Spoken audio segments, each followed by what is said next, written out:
ตังเป็นต้นความพิสดารมีว่ากระดุมพีคือครอบครัวร่ำรวยชาวเมืองเสตพยนคร3พี่น้องคือจุลการ1มัชชิมการ1และมหาการ1ก็พี่น้องทั้ง3คนนี้พี่ชายใหญ่และน้องชายน้อยก็เที่ยวไปในทิศทั้งหลายนำของมาขายด้วยเกวียน500 เล่มส่วนคนกลางมัชชิมการนั้นก็รับสิ่งของที่พี่และน้องนั้นมานำมาขายต่อ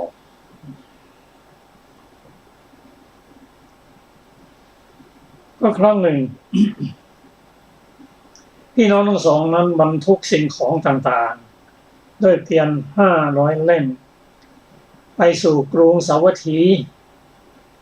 กับรถเกวียนทั้งหลายในระหว่างกรุงสาวัตถีและพระเชตวันก็ทั้งสองพี่น้องนั้น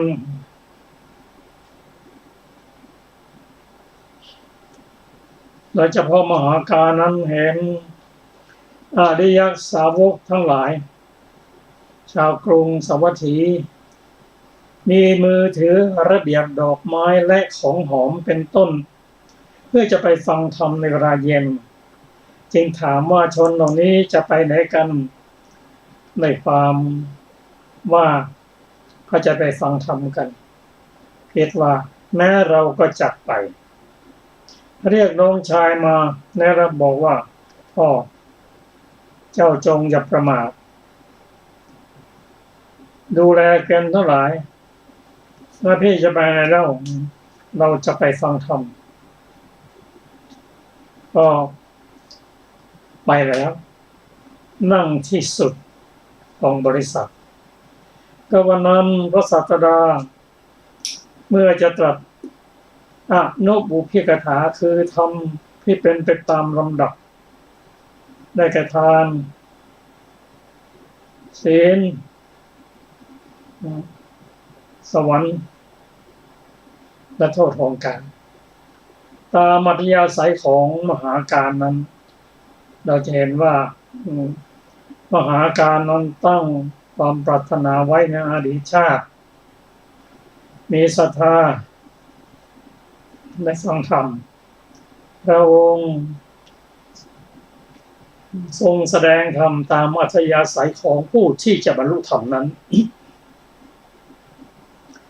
จึงตรัสโทษเลวทรามความเลวทรามและความเศร้าหมองแห่งกามทั้งหลายเป็นนั้นมากโดยเฉพาะแสดงสูตรที่ชื่อว่าทุกขขันธสูตรเป็นต้นมหาการได้สดับพระธรรมเทศนาแล้วคิดว่าคนเราจำต้องละสิ่งทั้งปวงไปโภคะทรัพย์สมบัติญาติทั้งหลายไม่สามารถจะติดตามผู้นั้นไปโลกหน้าได้เลย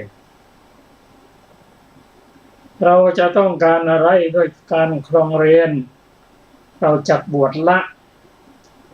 เมื่อมหาชนถวายบังคมแล้วหลีกไปหลังจากพระองค์แสดงธรรมเขาก็เข้าไปทูลขอบัพพชาตอบพระผู้มีพระเจ้าพระองค์รับสั่งว่าผู้ที่ท่านควรจะลาอะไรไม่มีหรือกราบทูลว่าน้องชายของข้าพระองค์มีพระเจ้าข้าพระองค์ตรัสว่า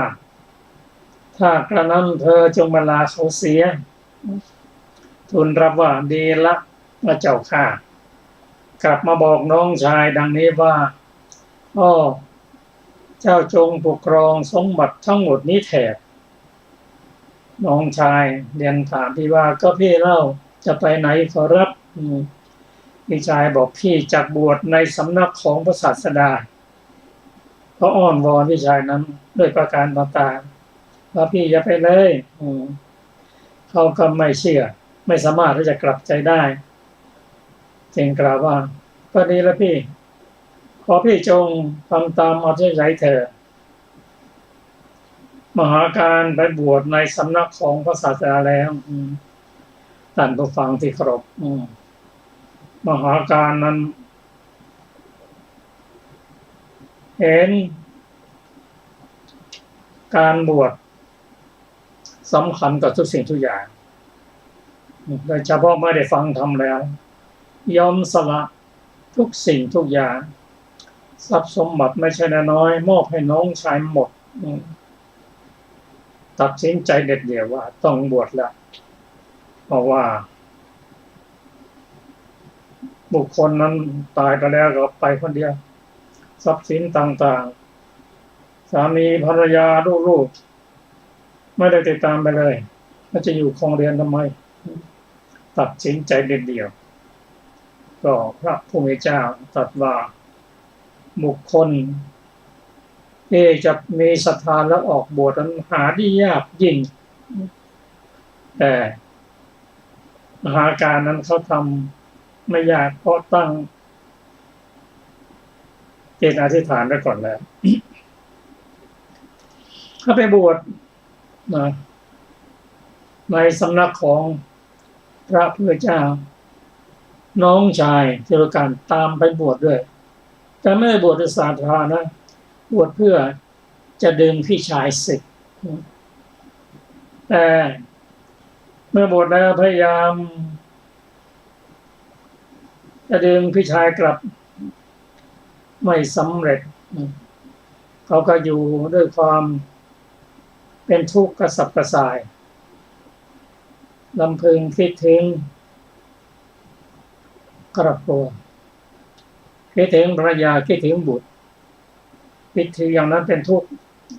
อารมณ์พี่ชายเนี่ยทำบาปกรรมหนัก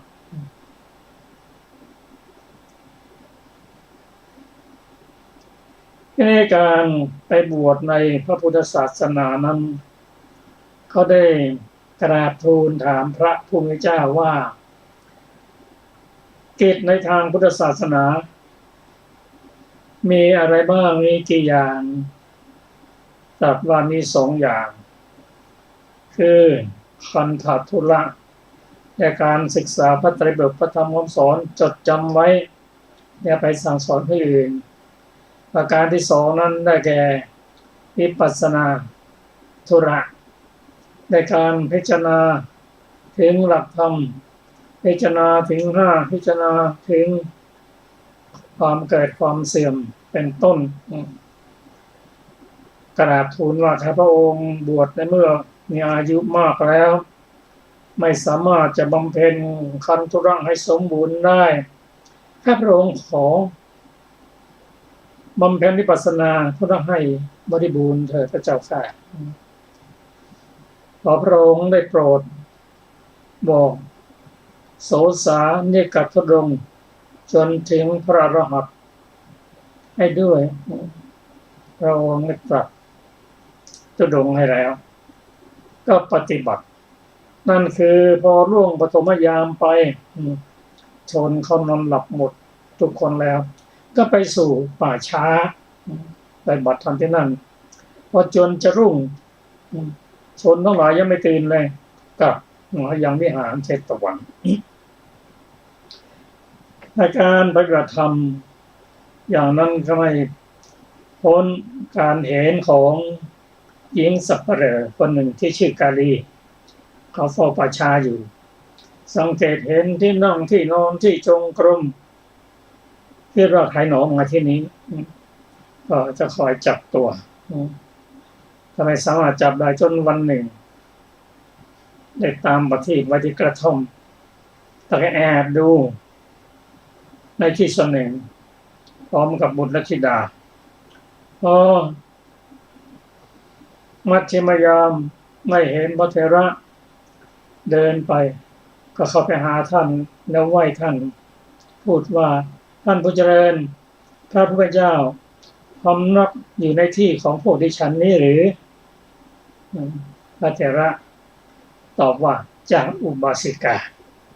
ข้าหญิงผู้เฝ้าป่าช้านั้นกล่าวว่าท่านผู้เจริญ ธรรมดาผู้อยู่ในป่าช้าทั้งหลายเรียนระเบียบเสียก่อนจึงจะควรพระเถระ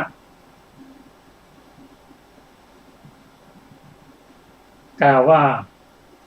พระเถระไม่กล่าวว่าก็ข้าพเจ้าจะประพฤติระเบียบที่เจ้าบอกแล้วอย่างไรแต่กลับว่าทำอย่างไรเล่าจึงจะควรอุบาสิกาก็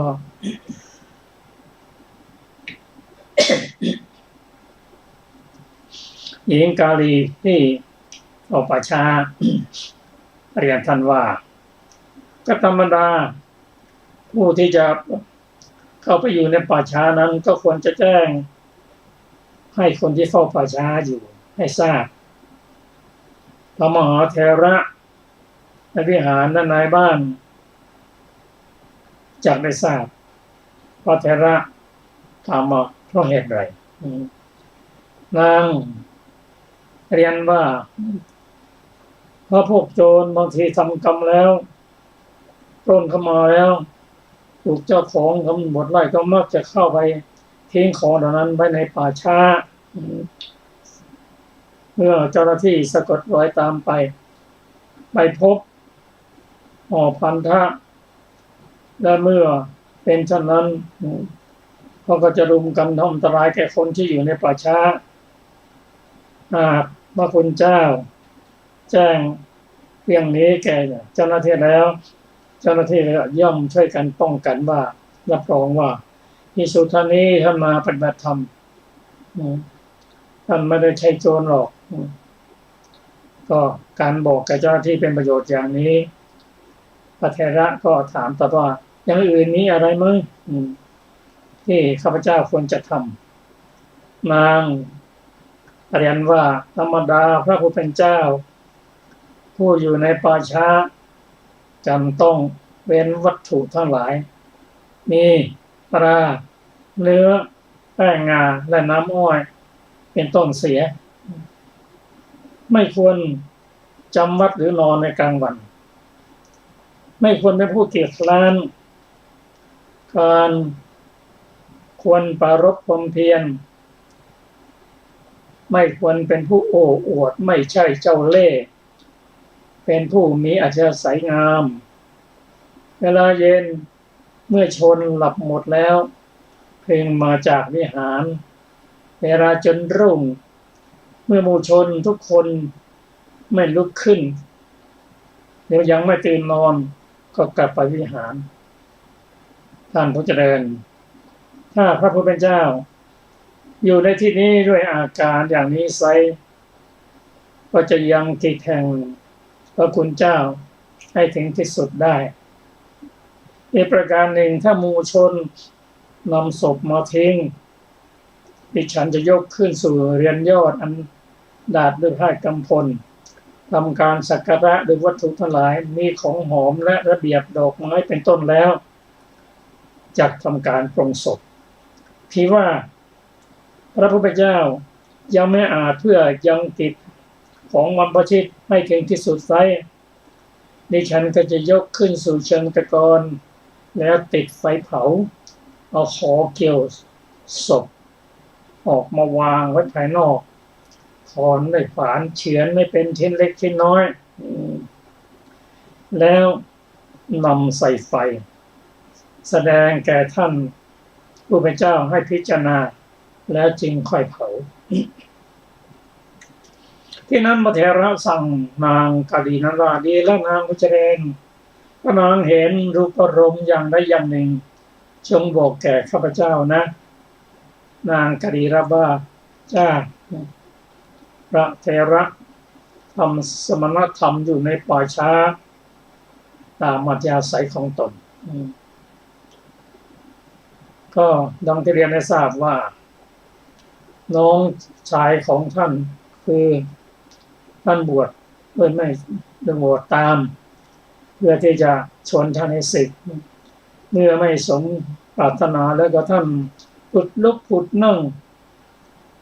รันจวนถึงคฤหัสถ์คิดถึงบุตรคิดถึงภรรยาคิดว่าพี่ชายของเรานี้ทำกรรมหนักยิ่ง ส่วนพระมหาการนั้นได้รับทราบว่ากุณธิดาคนหนึ่งรับทราบจากนางกาลีว่านางกุณธิดาคนหนึ่งทำกาละในเวลาเย็นตายใหม่ๆศพยังสดชื่นพวกญาตินั้นหามศพกุณธิดานั้นไปสู่ป่าช้าในเวลาเย็นพร้อมด้วยเครื่องเผาต่างๆมีฟืนน้ำมันเป็นต้นให้ข้าจ้างแก่หญิงเฝ้าป่าช้าได้คำว่านางจงจัดการเผาศพนี้ดังนี้แล้วก็มอบศพให้แล้วก็หลีกไปนางเปลื้องผ้าห่มของกุณธิดาที่เสียชีวิตไม่นานนั้นออกแล้วเห็นสรีระที่ตายเพียงครู่เดียวนั้นแสนประณีตมีสีดังทองคำจึงคิดว่าอารมณ์นี้ควรแสดงแก่พระผู้เป็นเจ้าและก็ไปไหว้พระเถระกล่าวว่าพระเจ้าค่ะอารมณ์ชื่อเห็นปานนี้มีอยู่ต่อพระคุณเจ้าพึงไปพิจารณาเถิดพระเถระรับว่าจ้าดังนี้ก็ไปพิจารณาเริ่มต้นในการเลิกผ้าห่มออกแล้วพิจารณาตั้งแต่ฝ่าเท้าจนถึงปลายผมแล้วพูดว่ารูปนี้ประณีตยิ่งนัก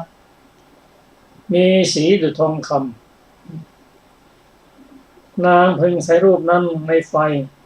ในการที่รูปนั้นถูกเปลวไฟใหญ่ลวกแล้วจึงบอกแก่ข้าพเจ้าดังแล้วก็ไปยังที่อยู่ของตนนั่นแหละนั่งแล้ว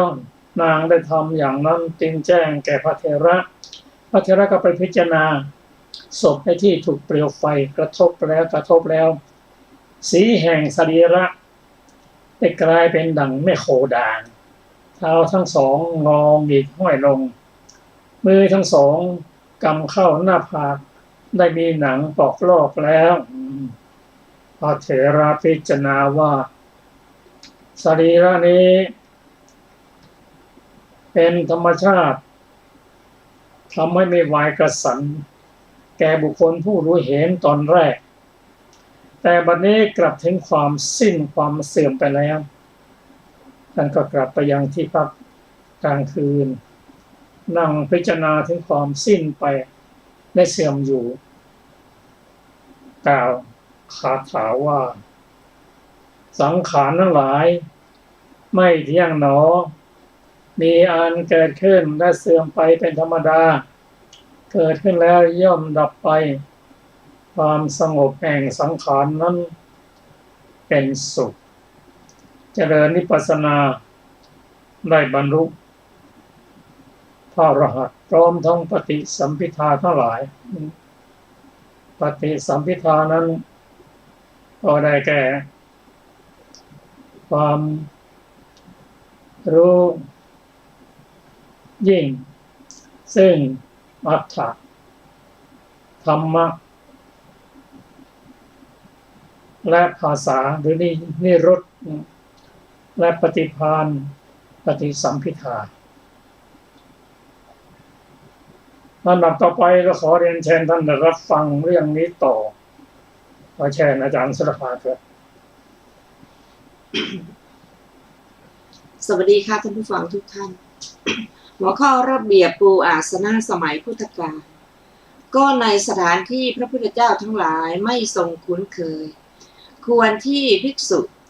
รูปหนึ่งผู้บอกการปูอาสนะจะต้องไปล่วงหน้าไปก่อนก็อาสนะสำหรับพระพุทธเจ้าทั้งหลายพึงให้ปูในที่ท่ามกลางอาสนะสำหรับพระสารีบุตรเถระพ่อให้ปูข้างขวาอาสนะสำหรับพระโมคคัลลานเถระ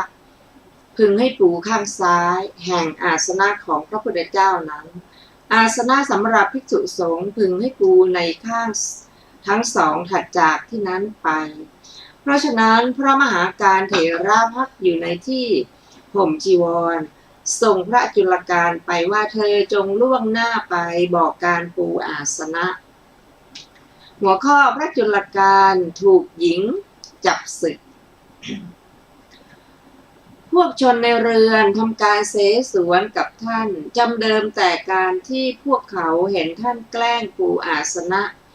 ต่ำในที่สุดพระสังฆเถระปูอาสนะสูงในที่สุดของสังฆนวกะพระจุลกานอกนี้ชี้แจงว่าพวกเจ้าจงอย่าทำอย่างนั้นจงปูอาสนะสูงในที่สูงปูอาสนะต่ำในที่ต่ำพวกหญิงทำทีเหมือนไม่ได้ยินถ้อยคำของท่านรุมกันว่าท่านเที่ยวทำอะไรอยู่หน้าที่ให้ปูอาสนะไม่สมควรแก่ท่านหรือท่านลาใครบวชท่านใครเป็นผู้ยอมให้บวชมาในที่นี้ทำไมดังนี้แล้วช่วยกันจุดสบงและจีวรออกแล้วให้นุ่งผ้าขาวสวมเสิร์ธมาลาบนศีรษะแล้วส่งไปด้วยคำว่าเธอจงไปนำเสด็จพระศาสดามาพวกข้าพเจ้าจะปูอาสนะจุลการดำรงอยู่ในภาวะแห่งภิกษุสิ้นการไม่นานยังไม่ทันได้พรรษาก็สึกจึงไม่รู้สึกอายเพราะฉะนั้นเขาจึงหมดความรังเกียจ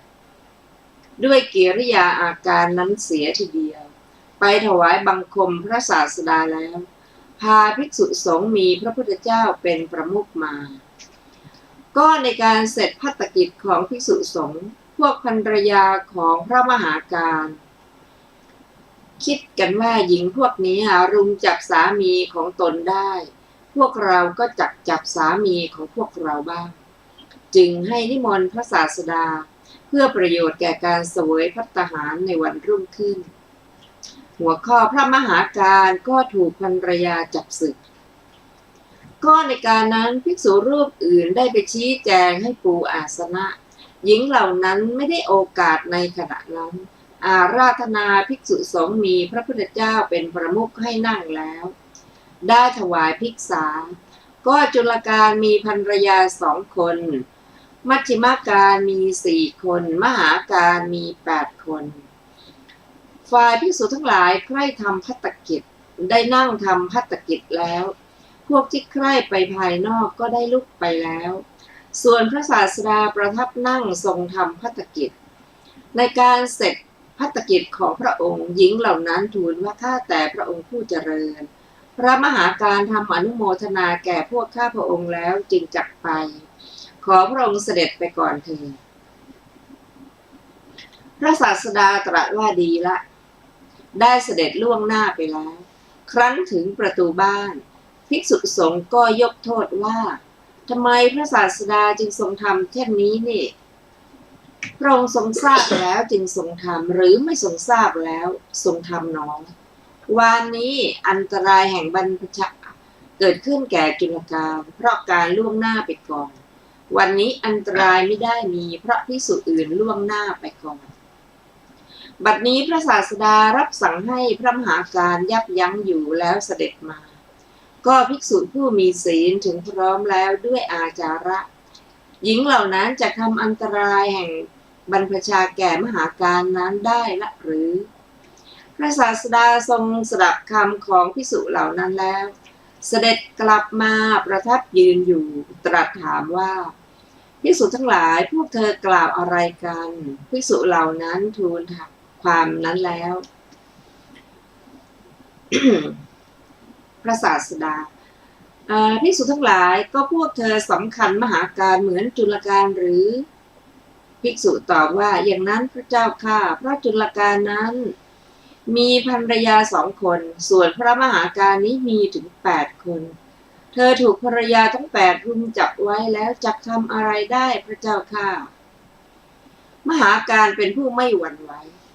พระศาสดาตรัสว่าภิกษุทั้งหลายพวกเธออย่าได้กล่าวอย่างนั้นจุลการลุกขึ้นพร้อมแล้วมากไปด้วยอารมณ์ว่างามอยู่เป็นเช่นกับต้นไม้ที่มีกำลังไม่แข็งแรงตั้งอยู่ริมเหวและเขาขาด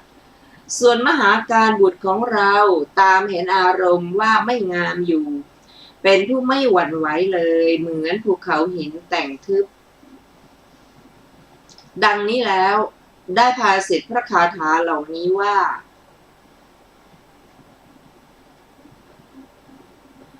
อ่า ซึ่งแปลเป็นภาษาไทยว่านะคะผู้ตามเห็นอารมณ์ว่างามไม่สำรวมในอินทรีย์ทั้งหลายไม่รู้ประมาณในโภชนะเกียจคร้านมีความเพียรเลวทรามอยู่ผู้นั่นแลมารย่อมรังควานได้เปรียบเหมือนต้นไม้ที่มีกำลังไม่แข็งแรงลมรังควานได้ฉะนั้นส่วนผู้ตามเห็นอารมณ์ว่าไม่งามสำรวมดีในอินทรีย์ทั้งหลาย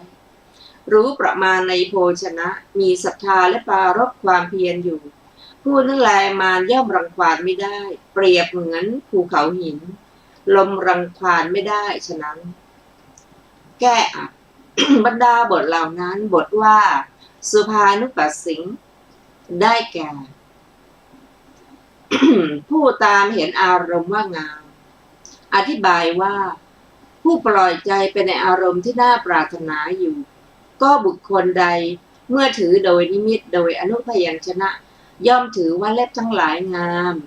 ถือว่านิ้วทั้งหลายงามถือว่ามือทั้งสองเท้าทั้งสองแข้งทั้งสองขาทั้งสองสะเอวท้องฐานทั้งสองคอริมฝีปากฟันทั้งหลายปากจมูกตาทั้งสองหูทั้งสองคิ้วทั้งสองหน้าผากผมทั้งหลายงามถือว่าผมขนเล็บฟันหนังงามหรือถือว่าสีงามสวดทรงงามบุคคลนี้ชื่อว่าตามเห็นอารมณ์ว่างามผู้นั้น คือผู้ตามเห็นอารมณ์ว่างามอย่างนั้นอยู่บทว่าอินทริยเยสุได้แก่ในอินทรีย์หกมีจักษุเป็นต้นบทว่าอสังวุตังได้แก่ผู้ไม่รักษาทวารทั้งหลายมีจักษุทวารเป็นต้นบทว่าอมัตตัญญูความว่าชื่อว่าผู้ไม่รู้จักประมาณในโภชนะเพราะไม่รู้ประมาณนี้คือประมาณในการแสวงหาประมาณในการรับประมาณ ในการบริโภคอีกอย่างหนึ่งชื่อว่าผู้ไม่รู้จักประมาณเพราะไม่รู้ประมาณแม้นี้คือประมาณในการพิจารณาประมาณในการสละคือไม่ทราบแม้ว่าโภชนะนี้ประกอบด้วยธรรมนี้ไม่ประกอบด้วยธรรมบทว่ากุสีตังความว่าชื่อว่าผู้เกียจคร้านเพราะความเป็นผู้เป็นไปในอำนาจของกามวิตกพยาบาทวิตกและอวิหิงสาวิตกบทว่าฮีนาวีริยังความว่าผู้ไม่มีความเพียรคือผู้เว้นจากการทำความเพียรในอิริยาบถทั้งสี่บทว่าปสหติแปลว่าย่อมครอบงำคือย่ำยีบาทพระคาถาว่าวาโตรุกขังวะทุพลังความว่าเหมือนลมมีกำลังแรงรังควานต้นไม้ที่มีกำลังไม่แข็งแรงซึ่งเกิดริมเขาขาดอธิบายว่าเหมือนอย่างว่าลมนั้นย่ำส่วนต่างๆมีดอกผลใบอ่อนเป็นต้นแห่งต้นไม้นั้นให้ร่วงลงบ้างหักกิ่งน้อยบ้างหักกิ่งใหญ่บ้างพัดถอนต้นไม้นั้นพร้อมทั้งรากทำให้รากขึ้นเบื้องบนกิ่งลงเบื้องล่างฉันใดมารคือกิเลสอันเกิดในภายในย่อมรังควานบุคคลผู้เห็นปานนั้น ได้ฉะนั้นเหมือนกันคือกิเลสมารทำให้ต้องอาบัติเล็กๆน้อยๆเหมือนลมมีกำลังแรงพัดส่วนต่างๆมีดอกผลใบอ่อนเป็นต้นแห่งต้นไม้ที่ไม่แข็งแรงให้ร่วงลงบ้างทำให้ต้องอาบัติมีนิสสักคียะเป็นต้นเหมือนลมมีกำลังแรงทำการหักกิ่งไม้เล็กๆบ้างทำให้ต้องอาบัติสังฆาทิเศษ13เหมือนลมมีกำลังแรงทำการหักกิ่งไม้ใหญ่บ้างทำให้ต้องอาบัติปาราชิกนำออกจากศาสนาอันพระผู้มีพระภาคตรัสดีแล้วให้ถึงความเป็นคฤหัสถ์โดย 2-3 วันเท่านั้นเหมือนลมมีกำลังแรงถอนต้นไม้ทำให้โค่นลง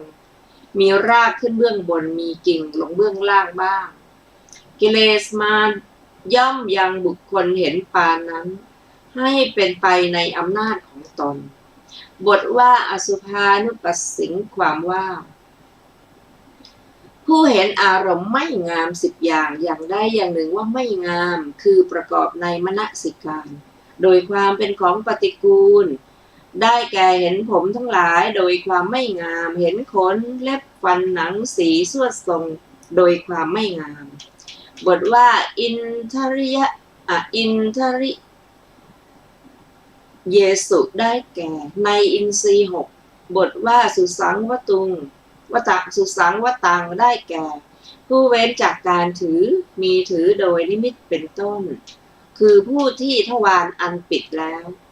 บทว่ามัตตัญญูความว่าผู้รู้จักประมาณในโภชนะโดยตรงกันข้ามกับความเป็นผู้ไม่รู้จักประมาณบทว่าสัตทิงความว่าผู้ประกอบด้วยโลกิยศรัทธามีอันเชื่อกรรมและผลเป็นลักษณะอย่างหนึ่งและประกอบด้วยโลกุตระศรัทธากล่าวคือความเลื่อมใสอันไม่หวั่นไหวในวัตถุ3 อย่างหนึ่งบทว่าอารัฐวีริยังได้แก่ผู้ประคองความเพียรคือผู้มีความเพียรเต็มที่บทว่าตังเวได้แก่บุคคลนั้นคือเห็นปานนั้นอธิบายว่าลมมีกำลังอ่อนพัดเบาๆย่อมไม่อาจให้ศิลาแต่งทึบหวั่นไหวได้ฉันใดกิเลสมารที่มีกำลังซามแม้เกิดขึ้นในภายในย่อมรังควานบุคคลนั้นไม่ได้คือไม่อาจให้หวั่นไหวสะเทือนคลอนแคลนได้ฉันนั้นหัวข้อพระมหาการเหาะหนีภรรยาพวกหญิงแม้เหล่านั้นแลที่เป็นภรรยาเก่าของพระมหาการนั้นล้อมพระเถระแล้วกล่าวคำเป็นต้นว่าท่านลาใครบวชบัดนี้ท่านจักเป็นคฤหัสถ์หรือจักไม่เป็นเล่าดังนี้แล้วได้เป็นผู้ใคร่เพื่อจะเปลื้องผู้กาสายะทั้งหลายของพระเถระออกพระเถระกำหนดลาการของหญิงเหล่านั้นได้แล้วลุกจากอาสนะที่นั่งแล้วเหาะไปด้วยฤทธิ์ทำลายช่อฟ้าเรือนยอดไปทางอากาศเมื่อพระศาสดาพอตรัสพระคาถาจบลงชมเชยพระสรีระของพระศาสดาซึ่งมีวรรณะดังทองคำลงมาถวายบังคมพระบาทยุคนของพระตถาคตแล้วในการจบคาถาภิกษุผู้ประชุมกันดำรงอยู่ในอริยผลทั้งหลายมีโสดาปัตติผลเป็นต้นดังนี้แลจบเรื่องจุลการและมหาการต่อไปนะคะเป็นเรื่องพระเทวทัตข้อความเบื้องต้นพระศาสดาเมื่อประทับอยู่ในพระเชตวันทรงปรารภการได้ภาคกาสาวะอันบุคคลนำมาแต่แคว้นคันธาระของพระเทวทัตในกรุงราชคฤห์ตรัสพระธรรมเทศนานี้ว่าอนิกกสาโวเป็นต้นพระสารีบุตรแสดงธรรมแก่ชาวกรุงราชคฤห์ความพิสดารว่าสมัยหนึ่งพระอัครสาวกทั้งสองพาบริวารของตนองค์ละ500 รูปไปทูลลาพระศาสดาแล้วได้ไปจากพระเชตวันสู่กรุงราชคฤห์ชาวกรุงราชคฤห์รวมเป็นพวกเดียวกัน2 คนบ้าง3 คนบ้างหลายคนบ้างได้ถวายอาคันตุกะทานอยู่มาวันหนึ่งท่านพระสารีบุตรเมื่อจะทำอนุโมทนาแสดงธรรมอย่างนี้ว่าอุบาสกอุบาสิกาทั้งหลายทายกคนหนึ่งถวายทานด้วยตนเองแต่ไม่ชักชวนคนอื่นทายกนั้นย่อมได้โภคสมบัติในที่แห่งตนเกิดแล้วแต่ไม่ได้บริวารสมบัติคนหนึ่งชักชวนคนอื่นส่วนตนเองไม่ถวายผู้นั้นย่อมได้บริวารสมบัติในที่แห่งตนเกิดแล้วแต่ไม่ได้โภคสมบัติคนหนึ่งแม้ตนเองก็ไม่ได้ถวายแม้คนอื่นก็ไม่ชักชวนผู้นั้นย่อมไม่ได้แม้วัตถุมาตรว่าเข้าปลายเกรียนพออิ่มท้องย่อมเป็นคนอนาถาหาปัจจัยมิได้ในที่แห่งตนเกิดแล้วคนหนึ่งทั้งตนเองก็ถวาย ทั้งชักชวนคนอื่นผู้นั้นย่อมได้ทั้งโภคสมบัติทั้งบริวารสมบัติในที่แห่งตนเกิดแล้วสิ้นร้อยอัตภาพบ้างพันอัตภาพบ้างแสนอัตภาพบ้างหัวข้อนิมนต์ภิกษุพันรูปรับภัตตาหาร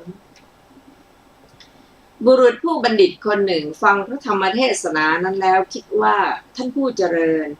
พระธรรมเทศนาน่าอัศจรรย์นะพระผู้เป็นเจ้าสารีบุตรกล่าวเหตุแห่งความสุขเราทำกรรมอันยังสมบัติทั้งสองเหล่านี้ให้สำเร็จย่อมสมควรดังนี้แล้วจึงนิมนต์พระเถระว่าท่านขอรับพรุ่งนี้ขอนิมนต์ท่านทั้งหลายรับภิกษาของผมเถิด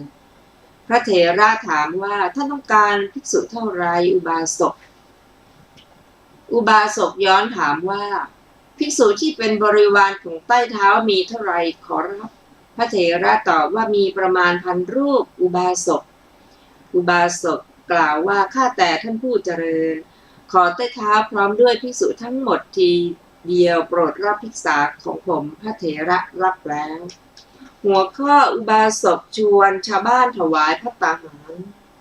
อุบาสกเที่ยวไปในในถนนพระนครชักชวนด้วยทเวคคำว่าข้าแต่แม่และพ่อทั้งหลายฉันนิมนต์ภิกษุไว้1,000 รูปท่านทั้งหลายจักอาจถวายภิกษามีจำนวนเท่าไรทั้งหลายจักอาจถวายภิกษาแก่ภิกษุมีจำนวนเท่าไร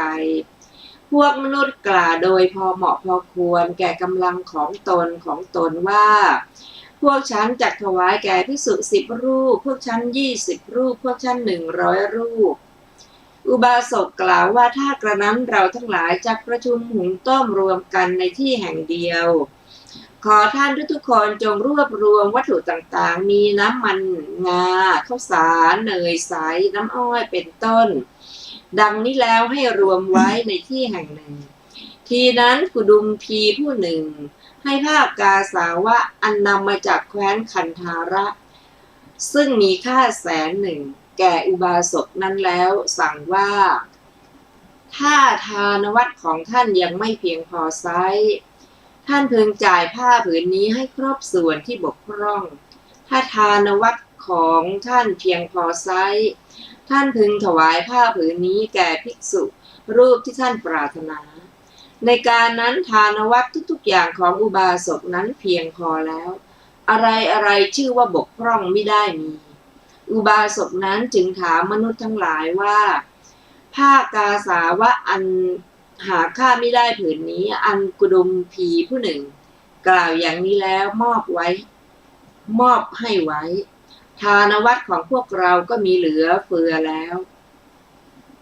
เราทั้งหลายจะถวายผ้ากาสาวะนี้แก่ท่านรูปไหนเล่าหัวข้อถวายผ้าราคาตั้ง100,000แก่พระเทวทัตบางพวกกล่าวว่าถวายแก่พระสารีบุตรเถระบางพวกกล่าวว่าพระเถระมักมาในเวลาข้าวกล้าแก่แล้วก็ไปพระเทวทัตเป็นสหายในการมงคลและอวมงคลทั้งหลายของพวกเราดำรงอยู่เป็นนิจเหมือนหม้อน้ำพวกเราจะถวายผ้าผืนนั้นแก่ท่านแม้เมื่อถ้อยคำเป็นไปหลายทางอย่างนั้นพวกที่กล่าวว่าควรถวายแก่พระเทวทัตได้มีจำนวนมากกว่าเมื่อเป็นอย่างนั้นพวกเขาจึงได้ถวายผ้ากาสาวะนั้นแก่พระเทวทัตหัวข้อพระเทวทัตนุ่งห่มผ้าไม่สมควรแก่ตนพระเทวทัตนั้นตัดผ้านั้นแล้วเย็บย้อมนุ่งห่มเที่ยวไปพวกมนุษย์เห็นท่านแล้วจึงพูดกันว่าผ้าผืนนี้หาสมควรแก่พระเทวทัตไม่ควรแก่พระสารีบุตรเถระพระเทวทัตนุ่งห่มผ้าอันไม่สมควรแก่ตนเที่ยวไปขณะนั้นภิกษุผู้อยู่ต่างทิศรูปหนึ่งออกจากกรุงราชคฤห์ไปสู่กรุงสาวัตถีถวายบังคมพระศาสดาเป็นผู้อันพระศาสดาทรงทำปฏิสันถานตรัสถามถึงการอยู่ผาสุกของพระอัครสาวกทั้งสองแล้วจึงกราบทูลเรื่องนั้นทั้งหมดจำเดิมแต่ต้นพ ระศาสดาตรัสว่าภิกษุเทวทัตนั้นทรงผ้าที่ไม่สมควรแก่ตนในบัดนี้เท่านั้นก็หาไม่ได้แม้ในการก่อนเธอก็ทรงแล้วเหมือนกันดังนี้แล้วทรงนำอดีตนิทานมาตรัสว่า ในอดีตการเมื่อพระเจ้าพรหมทัตทรงครองราชสมบัติในพระนครพาราณสีนายพรานช้างชาวพระนครพาราณสีผู้หนึ่งล้มช้างแล้วนำงาหนังไส้ใหญ่และเนื้อล่ำมาแล้วขายเลี้ยงชีวิตครั้งนั้นช้างหลายพันเชือกเดินหากินอยู่ในป่าแห่งหนึ่งพบพระปัจเจกพุทธะหลายองค์จำเดิมแต่การนั้นเมื่อไปหมอบลงด้วยเข่าทั้งสองแล้วจบในการที่ไปและมาทุกครั้งแล้วจึงผ่านไปวันหนึ่งนายพรานช้างเห็นกิริยานั้นแล้วคิดว่าเราล้มช้างเหล่านี้ได้โดยยากก็ในการไปและมาช้างเหล่านี้ย่อมจบพระปัจเจกพุทธะทั้งหลายมันเห็นอะไรหนอจึงจบกำหนดได้ว่าเห็นผ้ากาสาวะดังนี้แล้วดำริว่าบัดนี้แม้เราได้ผ้ากาสาวะย่อมควรเมื่อพระปัจเจกพุทธะรูปหนึ่งลงไปสู่ชาตสะสงน้ำอยู่นะวางผ้ากาสาวะทั้งหลายไว้ที่ริมฝั่งจึงลักจีวรไปจับหอกนั่งคลุมโปงอยู่ริมหนทางที่ช้างเหล่านั้นไปมาหมู่ช้างเห็นเขาแล้วจึงจบด้วยสำคัญว่าพระปัจเจกพุทธะแล้วก็ผ่านไปนายพรานช้างนั้นเอาหอกพุ่งถูกช้างตัวไปข้างหลังช้างเหล่านั้นทั้งหมดให้ตายแล้วถือเอาส่วนต่างๆมีงาเป็นต้นฝังส่วนที่เหลือในแผ่นดินแล้วไปในการต่อมาพระโพธิสัตว์ถือปฏิสนธิในกำเนิดช้างได้เป็นหัวหน้าช้างเป็นนายโคลงถึงในการนั้นนายพรานนั้นก็คงทำอยู่อย่างนั้นพระมหาบุรุษทราบความหมดสิ้นไปแห่งบริษัทของตนจึงถามว่าช้างเหล่านี้ไปไหนจึงเบาบางไปเมื่อเหล่าช้างนั้นตอบว่าไม่ทราบนายจึงคิดว่าช้างทั้งหลายจะไปไหนไม่บอกเราก่อนจักไม่ไปอันตรายพึงมีนึกสงสัยว่าอันตรายพึงมีแต่สำนักแห่งบุรุษผู้นั่งคลุมผ้ากาสาวะในที่แห่งหนึ่งเพื่อจะจับบุรุษนั้นจึงส่งช้างทั้งหมดล่วงหน้าไปก่อนส่วนคนมาล้าหลังนายพรานช้างนั้นเมื่อช้างที่เหลือจบแล้วเดินไปเห็นพระมหาบุรุษกำลังเดินมาจึงม้วนจีวรพุ่งหอกไปพระมหาบุรุษคุมสติเดินมาถอยกลับไปข้างหลังหูลบหอกออกแล้วทีนั้นจึงวิ่งแปรเข้าไปเพื่อจะจับนายพรานช้างนั้นด้วยสำคัญว่าเจ้าคนนี้ให้ช้างของเราฉิบหายแล้วนายพรานข้างนอกนี้แอบบังต้นไม้ต้นหนึ่งทีนั้นพระมหาบุรุษเอางวงรวบเขาพร้อมกับต้นไม้หมายใจว่าจับฟาดลงที่แผ่นดินครั้นเห็นผ้ากาสาวะที่เขานำออกแสดงจึงยับยั้งไว้ด้วยคิดว่าถ้าเราจักประทุษร้ายในบุรุษนี้ไซชื่อว่าความละอายในพระพุทธเจ้าพระปัจเจกพุทธะและพระขีณาสพหลายพันองค์จักเป็นอันเราทำลายแล้วซักถามว่าญาติของเราประมาณเท่านี้เจ้าให้ฉิบหายแล้วหรือนายพรานช้างรับสารภาพว่าจ้านายพระมหาบุรุษกล่าวว่าเพราะอะไรเจ้าจึงได้ทำกรรมอันหยาบช้าอย่างนี้เจ้าห่มผ้าไม่สมควรแก่ตนสมควรแก่ท่านผู้ปราศจากราคะทั้งหลายเมื่อทำกรรมอันลามกเห็นปานนี้ชื่อว่าทำกรรมอันหนักก็แลครั้นกล่าวอย่างนั้นแล้วเมื่อจะข่มขี่ให้ยิ่งขึ้นจึงกล่าวคาถาว่าผู้ใดมีกิเลสดูดน้ำฝาดยังไม่ออกปราศจากธรรมะและสัจจะ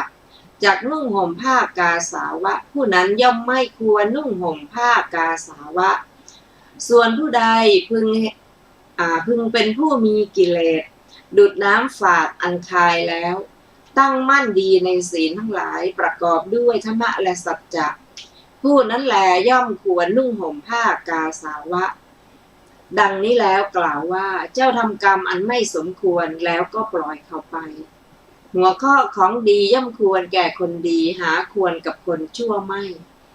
พระศาสดาครั้นทรงนำพระธรรมเทศนานี้มาแสดงแล้วทรงย่อชาดกว่านายพรานช้างในการนั้นได้เป็นเทวทัตในบัดนี้ช้างตัวประเสริฐผู้ข่มขี่นายพรานช้างนั้นคือเราเองดังนี้ตรัสว่าภิกษุไม่ใช่แต่ในการนี้เท่านั้นแม้ในการก่อนเทวทัตก็ทรงผ้าไม่สมควรแก่ตนเหมือนกันดังนี้แล้วได้ภาษิตพระคาถาเหล่านี้ว่าผู้ใดมีกิเลสดุจน้ำฝาดยังไม่ออกปราศจากธรรมะและสัจจะจากนุ่งห่มผ้ากาสาวะผู้นั้นย่อมไม่ควรนุ่งห่มผ้ากาสาวะส่วนผู้ใดพึงเป็นผู้มีกิเลสดุจน้ำฝาดอันคายแล้วตั้งมั่นดีในศีลทั้งหลาย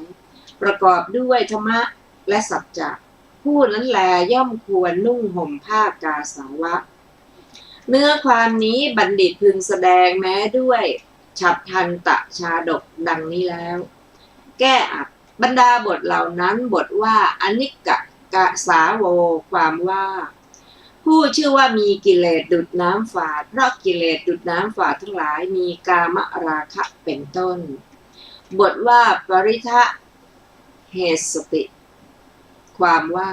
จักใช้สอยด้วยสามารถแห่งการนุ่งการห่มและการลาดพระบาลีว่าปริทะเหสติก็มีบาทพระคาถาว่าอเปโตธรรมสัจเจนะความว่าปราศจากอธิบายว่าพราก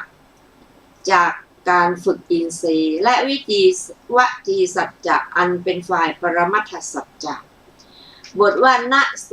เป็นต้นความว่าบุคคลนั้นคือผู้เห็นปานนั้นย่อมไม่ควรนุ่งห่มผ้ากาสาวะบทว่าวันตกะสาวัสสะความว่าพึงเป็นผู้มีกิเลสดูดน้ำฝาดอันคายแล้วคือมีกิเลสดูดน้ำฝาดอันทิ้งแล้วได้แก่มีกิเลสดูดน้ำฝาดอันละแล้วด้วยมรรคสี่บทว่าสีเลสุได้แก่ในปาริสุทธิศีลสี่บทว่าสุสมาหิโตได้แก่ผู้ตั้งมั่นดีคือดำรงอยู่ด้วยดีบทว่าอุเปโตความว่าประกอบด้วยการฝึกอินทรีย์และวจีสัจจะมีประการดังกล่าวแล้วบทว่าสะเวเป็นต้นความว่าบุคคลนั้นคือเห็นปานนั้นย่อมควรนุ่งห่มผ้ากาสาวะนั้นในการจบคาถาภิกษุผู้อยู่ในต่างทิศนั้นได้เป็นพระโสดาบันชนแม้เหล่าอื่นมีจำนวนมากบรรลุอริยผลทั้งหลายมีโสดาปัตติผลเป็นต้นเทศนาได้สำเร็จประโยชน์แก่มหาชนดังนี้แลจบเรื่องพระเทวทัตเวลาของรายการศึกษาพระพุทธศาสนาตามพระไตรปิฎกในวันอาทิตย์นี้ก็ได้จบหมดเวลาลงแล้วนะคะขอขอบคุณท่านผู้ฟังทุกท่านที่ได้ศึกษาและติดตามฟังนะคะเราจะพบกันใหม่ในวันอาทิตย์หน้าเวลา 15 นาฬิกาเป็นต้นไปขอความสุขสวัสดีจงมีแก่ท่านผู้ฟังทุกท่านวันนี้ก็ขอลาไปก่อนนะคะสวัสดีค่ะสวัสดีครับ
เราภาวนามีสติไปเรื่อยๆอย่าใจลอยร่อนเรื่อยไปเรื่อยๆนั้นใช้ไม่ได้ให้จิตใจมันอยู่กับเนื้อกับตัวไว้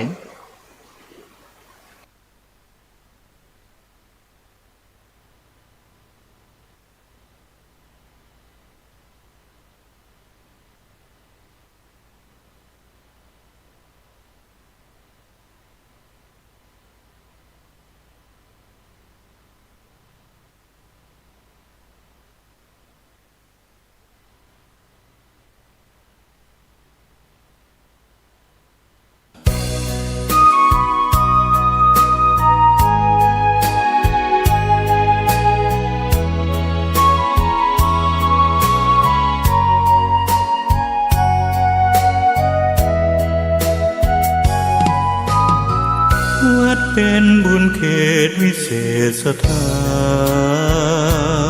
น